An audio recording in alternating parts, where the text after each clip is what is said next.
Coincide el final de esta quinta cumbre del petróleo, gas y energía en Colombia con la 27ª Conferencia de Estados parte de la Convención de Cambio Climático en Egipto. Con énfasis distintos abordan una discusión que es vital.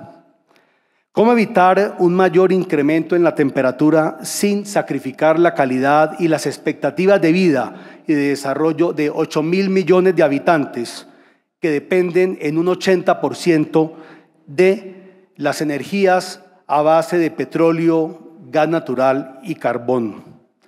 Y hacerlo sin que implique dejar a 2.000 millones de habitantes en el planeta en pobreza energética y 1.200 millones en pobreza extrema.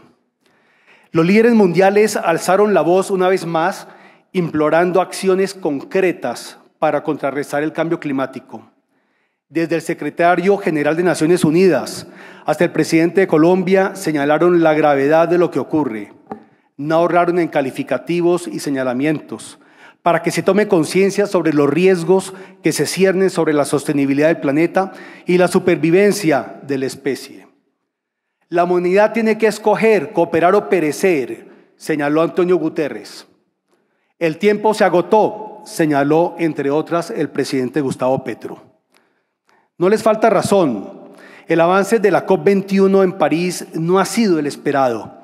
Las metas trazadas para atenuar el calentamiento global no se han cumplido y todo indica que no se van a cumplir.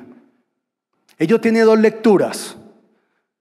Una falta de compromiso deliberada de los países con la reducción de gases de efecto invernadero, en especial los que más emiten, o la existencia de serias dificultades domésticas, la mayoría, para llevar a cabo tales decisiones por su enorme complejidad. Lo anterior sin perjuicio de la discusión global sobre qué tanto alarmismo existe sobre la crisis climática. El presidente de Senegal señaló en la COP27, comillas, seamos claros, estamos a favor de la reducción de las emisiones de gases de efecto invernadero, pero los africanos no podemos aceptar que nuestros intereses vitales sean ignorados. Y el presidente de Zimbabue a su turno dijo, comillas, los mayores responsables de la crisis climática deben escuchar y priorizar la financiación de acciones climáticas para prevenir un desastre, comillas. ¿Qué ocurre?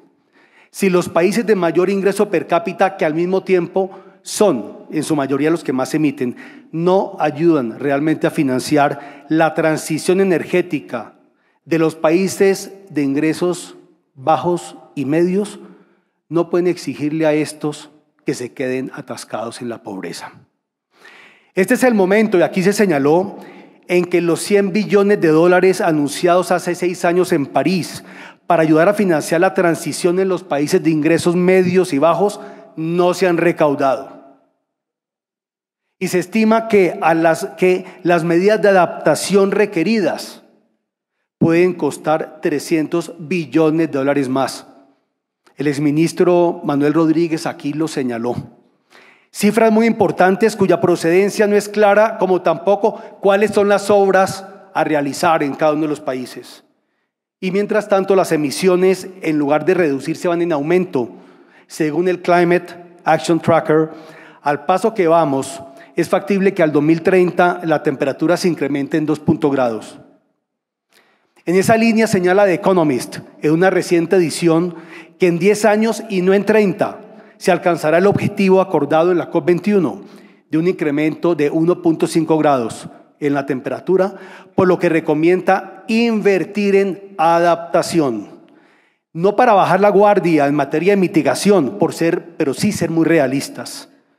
Recuerdo a Barack Obama decir, somos la primera generación en sentir el impacto del cambio climático y la última que pueda hacer algo al respecto.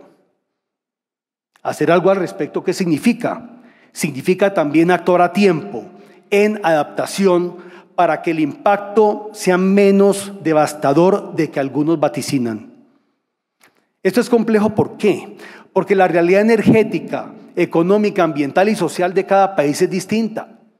Unos tienen recursos hídricos, petróleo, gas, carbón, sol, viento. otros no. Unos tienen un nivel elevado de desarrollo y un ingreso per cápita que les permite acceder a energías costosas, otros no.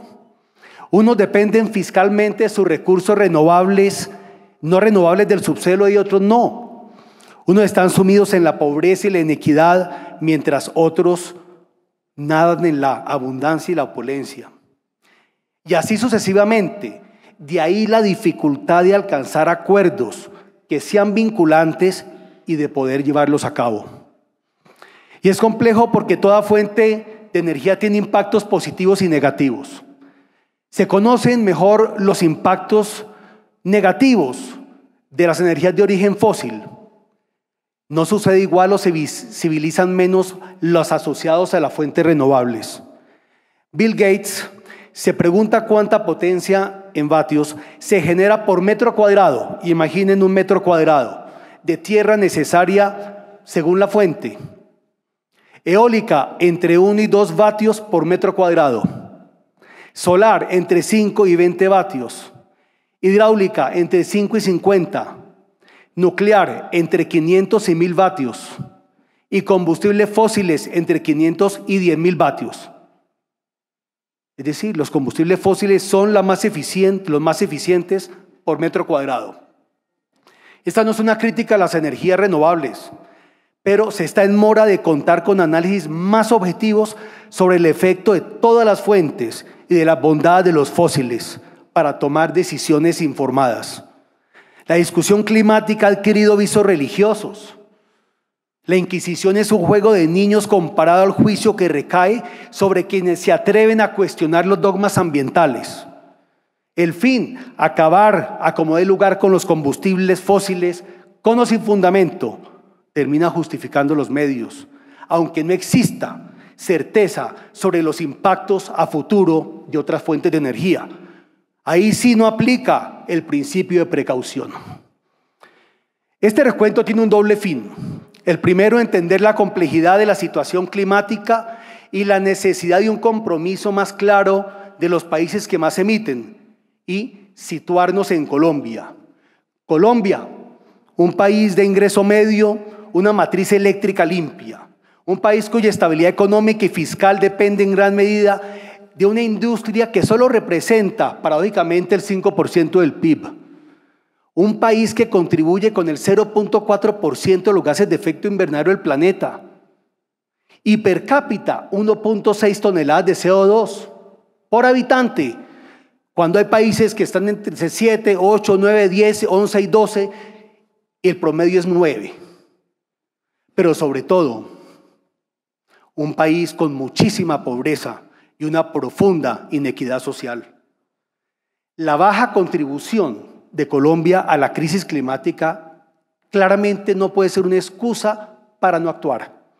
Pero no tiene sentido ponerse metas incompatibles con el modesto impacto en la reducción mundial de emisiones teniendo tantas necesidades.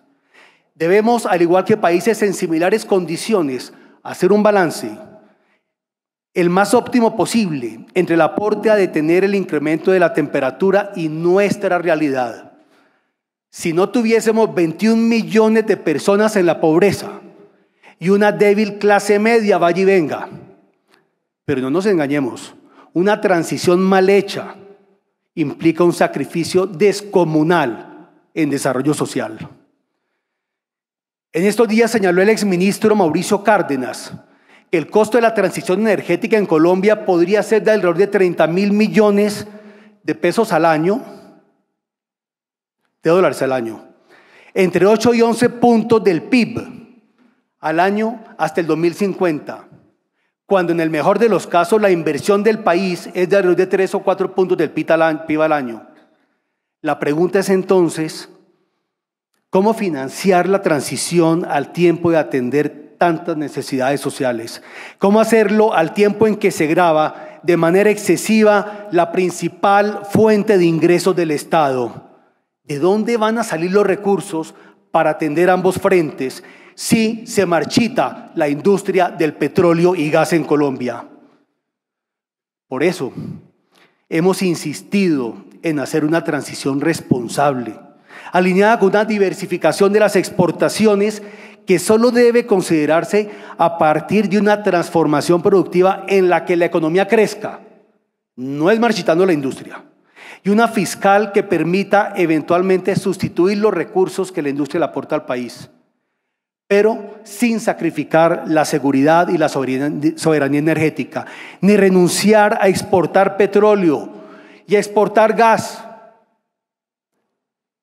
Porque lo que el presidente Ecopetrol ha compartido con nosotros hoy es que Colombia no solo puede ser una potencia en muchos aspectos, sino que puede muy pronto empezar a exportar gas. Pero también lo que esto no puede ocurrir es que renunciemos al derecho que tienen millones de colombianos a vivir mejor. Lo dijo y lo dice la economista renombrada en Colombia, Mariana Mazzucato: para distribuir riqueza hay que generar riqueza. La industria del petróleo y gas ha estado y sigue presente en el desarrollo del país. De no ser por ella, Colombia no tendría el nivel medio de desarrollo que tiene y dependería de hidrocarburos importados, perdiendo una fuente crucial de divisas, ingresos por regalías, empleos, contratación de bienes y servicios y dividendos de Ecopetrol. No podríamos financiar los programas sociales de mayor impacto que tiene Colombia, entre ellos Familias en Acción, el programa de alimentación escolar, el de vías terciarias para la paz, los planes de desarrollo con enfoque territorial. Bueno, y qué decir de los compromisos que se terminen derivando de la paz total. Tampoco 11 millones de hogares tendrían acceso a gas natural a un precio razonable. La tarifa de electricidad sería más alta y el país no podría darse el lujo de considerar subsidiar los combustibles líquidos en época de precios altos del petróleo. Sin una industria petrolera sólida y estable que dé garantía de ingresos futuros, el crédito externo sería más costoso. De ahí la alerta del Comité Autónomo de la Regla Fiscal con la tributaria y el limbo en el que estamos en materia de exploración. A veces me pregunto por qué es tan difícil de entender. Colombia, recuerde ese gran exministro, Luis Ernesto Mejía, es un país de, dice, yacimientos pequeños, difíciles de encontrar y complejos de explorar, cierro comillas. Y el economista Juan Benavides señala, y esto es en el libro de los 60 años de Ecopetrol: si el país tuviese la estructura geológica de Arabia Saudita o Venezuela, los inversionistas privados podrían coexistir con un government take superior al 80%, cierro comillas, superior al 80%. Y agrega, se necesita un equilibrio para lograr un ambiente competitivo. Y ello implica diferenciarnos de manera clara, y eso implica hacer sacrificios en términos de ingresos, porque no somos Arabia Saudita y no somos Venezuela. Mas, sin embargo, la tributaria incrementa la carga fiscal hasta un 85%. No es fácil de entender la lógica detrás de golpear al sector. No puede ser el cambio climático, pues como lo señalo, nuestro aporte a la crisis global es prácticamente insignificante. No puede ser la generación de gases de efecto invernadero de la industria al interior del país, porque es menor al 5%, mientras el 59% está asociado a actividades agrícolas, ganadera, deforestación, mal uso de la tierra y cultivos ilícitos. Y no puede ser para desincentivar los combustibles fósiles cuando el gobierno los sigue subsidiando, y en especial en las zonas de frontera. No es fácil de entender, además, cuando lastima a la empresa más importante del país, que es Ecopetrol. Hace poco escuchamos todos esa gran noticia de que Ecopetrol estaba dando las mayores utilidades en su historia. Y aquí hemos sido testigos de la capacidad de esta gran empresa y los programas y proyectos que tiene a futuro.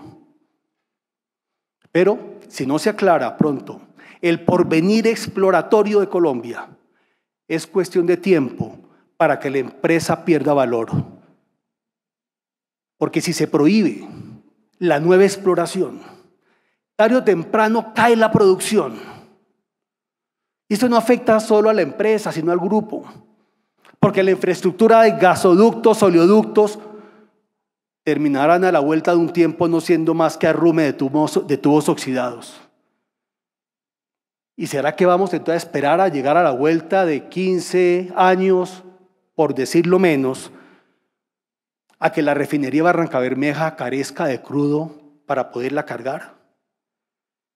Porque, ojo con esto, por más énfasis que esté haciendo la empresa y todas las empresas en los proyectos de bajas emisiones, si se infarta de manera prematura el corazón del negocio, que es el petróleo y el gas, estas empresas se vienen a pique.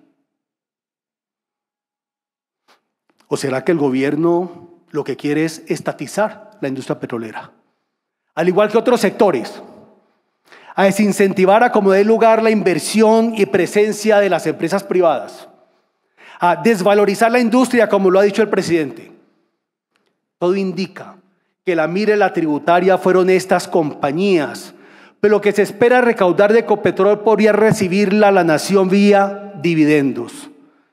Se empecinó el gobierno en eliminar la deducibilidad de las regalías y en crear una sobretasa fríamente calculada para ahorcar a las empresas privadas, buscando que los porcentajes más altos sean los que se aplican en los próximos años. Un punto de honor, dicen que fue, que le empieza a salir muy caro al país la pérdida de valor en las empresas, en algunas. Luego incluso que el presidente de Ecopetrol tratara de calmar los mercados, amerita atención. Por una razón, el capital es miedoso y el panorama no luce bien. No luce bien, les voy a decir por qué. Porque es muy difícil generar confianza cuando por un lado hay funcionarios que piden tranquilidad en los mercados y por el otro el propio presidente de la República cada semana, independiente del escenario en el que se encuentra, la emprende contra la industria, generando mayor desconcierto e incertidumbre. Aconsejan a los dirigentes gremiales ser prudentes al referirse a los gobiernos de turno, y en especial cuando se trata de los presidentes. Pero yo les pregunto, ¿qué hacer cuando quien debe dar ejemplo y sin déresis fustiga a diario una actividad económica legal y fundamental para el país con calificativos denigrantes y argumentos falaces? El petróleo no es veneno y no es cierto que esta industria no genere empleo. ¿Qué dirán las 100,000 personas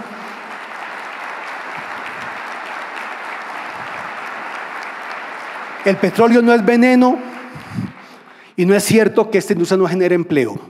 ¿Qué dirán las 100,000 personas que trabajan en la industria y los más de 500,000 a lo largo de toda la cadena? ¿O será que no existen? ¿O será que no importan? Sin contar con el empleo que generan los recursos que aporta la industria a nivel regional, a nivel nacional. Las empresas privadas están en Colombia porque se les invitó a ayudar a explorar y extraer sus recursos mineroenergéticos. No únicamente por su conocimiento, tecnología, experiencia, sino porque el país no ha contado ni cuenta con el capital para hacerlo solo. En un país con recursos limitados y tanta pobreza, no tendría sentido que todo el capital de riesgo de una actividad tan expuesta, compleja y volátil, la aporte el Estado. Más cuando la probabilidad de tener un pozo seco es del 80%. Sin capital privado no existiría la industria petrolera en Colombia. ¿No es más razonable, me pregunto, que el Estado comparte el riesgo con otros y destinar mayores recursos públicos a la inversión social? Más cuando tenemos millones de personas atrapadas en la pobreza y, como dije, una clase media que con dificultad a veces paga las cuentas. ¿No es más sensato generar condiciones de competitividad para que llegue más inversión extranjera al sector, más empresas, bien sea a través de la NH o de la mano de Ecopetrol, para desarrollar el enorme potencial que tiene el país? ¿No es más lógico compartir el riesgo para que Ecopetrol pueda transferirle mayores dividendos al Estado colombiano? En 2013, la inversión en el sector llegó a 8.000 millones de dólares. En 2020 fueron 3.000. Este año el programa de inversión es 4.000 y creemos que puede ser un poco mayor. Un incremento muy importante respecto al año pasado, pero la verdad es que es la mitad del de hace 9 años. No podemos tapar el sol con las manos. Ha habido desinversión.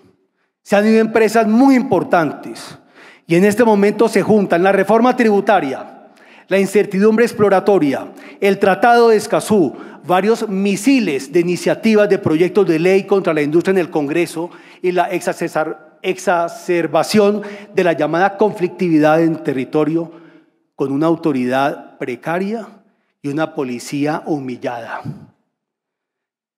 Tan importante como no detener la dinámica exploratoria del país es ejecutar los contratos existentes de exploración y producción y que las amenazas señaladas se disipen.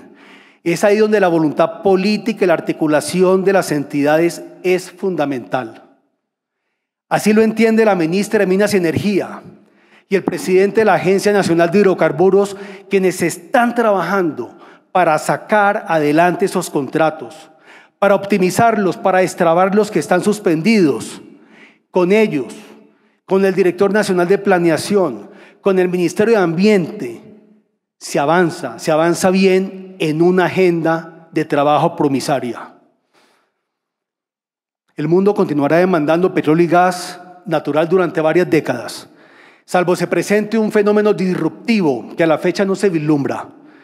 Ningún país sensato está dispuesto a dejar a su gente sin energía, aunque ello implique volver a usar combustibles de origen fósil habiéndolos descartado.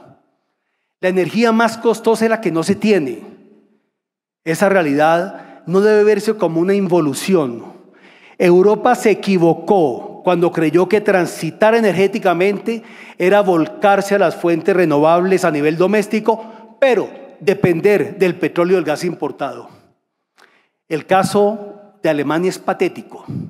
Hizo a un lado el desarrollo de sus combustibles fósiles, cerró las térmicas a carbón e incluso centrales nucleares y se enfocó en las energías renovables, pero continuó consumiendo petróleo y gas, pero ruso. Seguro pensó que los hidrocarburos contaminan menos cuando son importados y que esa interdependencia económica con Putin era una alianza política indestructible. Se equivocaron.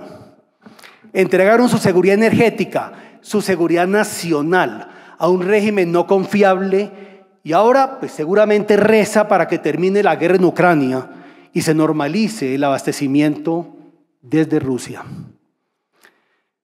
En caso de ser posible para un país ser autosuficiente en energía, el proveedor externo debe al menos ser confiable.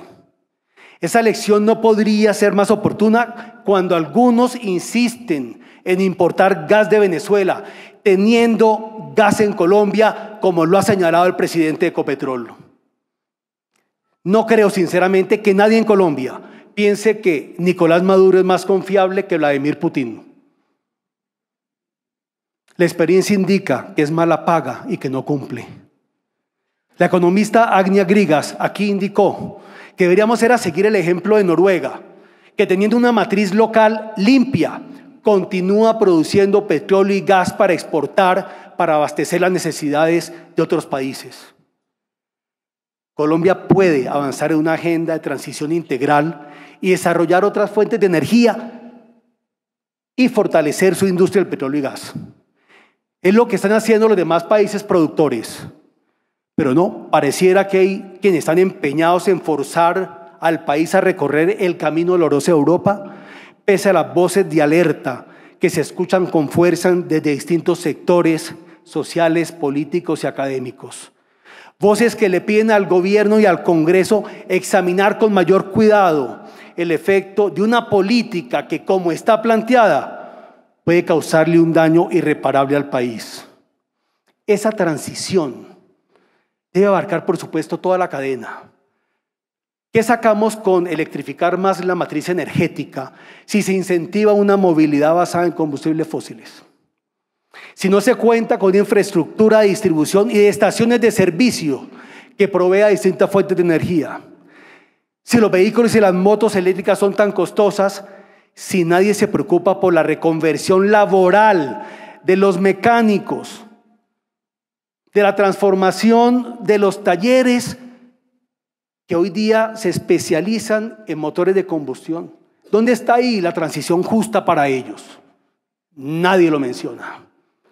Si nadie se le garantiza a los municipios un sustituto para el ingreso que hoy día reciben de la sobretasa de la gasolina.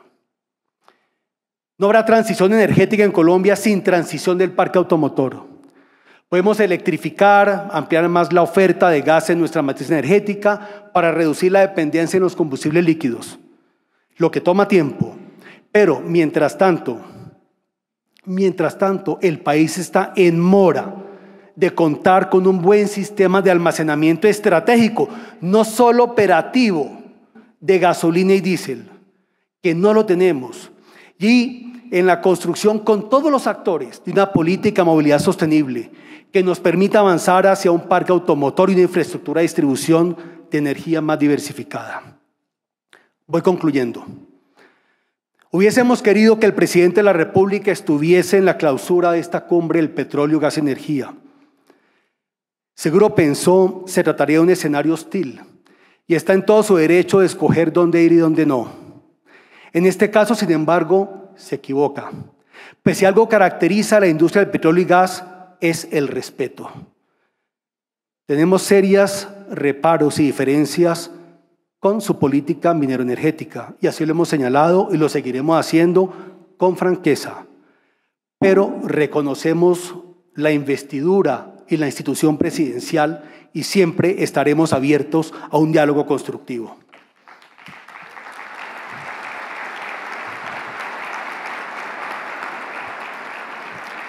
El petróleo y el gas natural no son el enemigo. El enemigo son los gases que atrapan calor en la atmósfera más allá del nivel necesario para garantizar la vida en el planeta. Entre ellos, pues el dióxido de carbono, el metano, el óxido de nitrato y el vapor de agua. Sí, el vapor de agua de los mares. Que hace parte del ciclo natural del agua, como ustedes saben, dependiendo de la época del año, puede representar hasta 80% de los gases de efecto invernadero. Sin perjuicio del debate climático sobre qué tanto de la anomalía en la temperatura se debe al ser humano y qué tanto a un ciclo natural del planeta. Si el incremento en la temperatura inició hace 40 años o hace 300. No hay consenso en la comunidad científica al respecto. Es decir, destruyendo la industria del petróleo y gas en Colombia no se evitará la debacle universal ni la extinción de la especie. Cosa distinta es que responda a un discurso predominante y que sea políticamente atractivo. Pero el ser políticamente atractivo no lo convierte en verdad. Y ese tipo de posturas que no admite visión ni opinión en contrario entorpece el entendimiento. Con un agravante, muchos de quienes pontifican a favor del respeto a las ideas ajenas y al diálogo social y con las comunidades son los más intolerantes. De ahí la necesidad de reconsiderar las posiciones extremas. A lo largo de estos días y al recorrer la feria comercial, al hablar con algunos de ustedes, pienso en las empresas del sector, las de hidrocarburos, las de bienes y servicios, en los trabajadores y los profesionales de la industria, en quienes se están formando en las universidades e instituciones tecnológicas y técnicas para trabajar en la misma, quienes seguramente están preocupados. A ellos y a sus familias solo tengo motivos de reconocimiento y gratitud por todo lo que han hecho y hacen por Colombia. Y quiero decirles que no desfallezcan ni se amilanen, que esta industria es vital para Colombia, que así lo entienden cada día más la mayoría de los colombianos y quienes dudan los vamos a convencer, pues la razón y el interés nacional están del lado de la industria. No están en juego únicamente unas empresas o la industria. Aquí está en juego el país. Aquella, la industria, seguirá existiendo porque la demanda de petróleo y gas en el mundo seguirá un buen tiempo. Y Colombia, con petróleo y gas importado o producido en casa, lo seguirá consumiendo. Yo confío, sí, en la resiliencia de la industria que opera en Colombia, en sus empresas aquí representadas, porque no es la primera coyuntura crítica ni tampoco será la última. La razón tarde o temprano se termina imponiendo. Por eso hacemos un llamado a todas las empresas a continuar creyendo e invirtiendo en Colombia.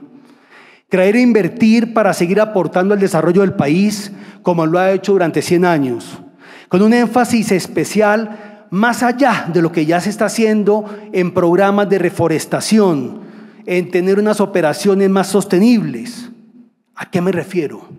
Con un énfasis especial en superar la pobreza. Las contribuciones fiscales de regalías, de dividendos de la industria deberían enfocarse principalmente a ese fin. Y los recursos adicionales que la industria aportará por cuenta de la reforma tributaria deben destinarse a programas estructurales, no asistencialistas, que le permitan al país avanzar hacia ese exigente retorno.